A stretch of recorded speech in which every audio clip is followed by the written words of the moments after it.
গেল 25 মার্চ শিলংয়ে ভারত ম্যাচ দিয়ে লাল সবুজ জার্সিতে অভিষেক হয়েছিল হামজা চৌধুরীর। এরপর থেকে তার ঘরের মাঠে অভিষেক নিয়ে আলোচনা। বাফুফের চাওয়া জাতীয় স্টেডিয়ামেই হবে হামজার সেই অভিষেক।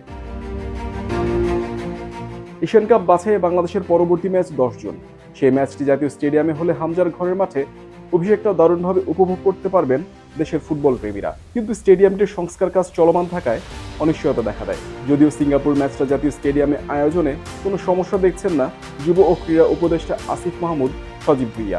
কাজ অলমোস্ট শেষ। আমার তাবিদ ভাইয়ের সাথে অলরেডি কথা হয়েছে। এই যে বাফুফে মাঠের ঘাসের আর একটু কাজ করবে এবং আমাদের লাইটিং থেকে শুরু করে আপনারা দেখতে পাচ্ছেন প্রায় কমপ্লিট। আশা করি আগামী আমাকে যেটা জানানো হলো 20 দিন থেকে 1 মাসের মধ্যে ফুল মাঠ রেডি হয়ে যাবে খেলার জন্য। সো জুনে আয়োজন করতে কোনো অসুবিধা হবে না। বাফুফের পক্ষ থেকে আগামী 1 থেকে 1.5 মাসের মধ্যে অন্য কাউকে জাতীয় স্টেডিয়ামের মাঠ বরাদ্দ না দেওয়ারও অনুরোধ জানানো হয়েছে। মাঠ সহ আরও কিছু কাজ নির্ধারিত সময়ের মধ্যে করার আশা ফুটবল ফেডারেশনের। ইংলিশ প্রিমিয়ার ফুটবল লিগে খেলা হামজা দেওয়ান চৌধুরীকে নিজেদের মাঠে দেখার জন্য বাংলাদেশের সমর্থকরা অপেক্ষার প্রহর গুনছেন। জুনে জাতীয় স্টেডিয়ামে খেলা সফলভাবে আয়োজন করতে পারলে দারুণ এক উপলক্ষ তৈরি হবে। হামজা যোগ দেওয়ার পর বদলে গেছে জাতীয় ফুটবল দল। ফুটবলারদের মাঝে বেড়েছে আত্মবিশ্বাস। ভারতের বিপক্ষে জয়ের সুযোগও তৈরি হয়েছিল। এবার সামনে এগিয়ে যাওয়ার পালা।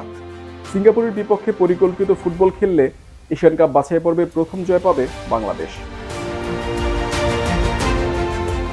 হামজার পর আরও বেশ কিছু প্রবাসী ফুটবলার বাংলাদেশ দলে খেলতে আগ্রহী।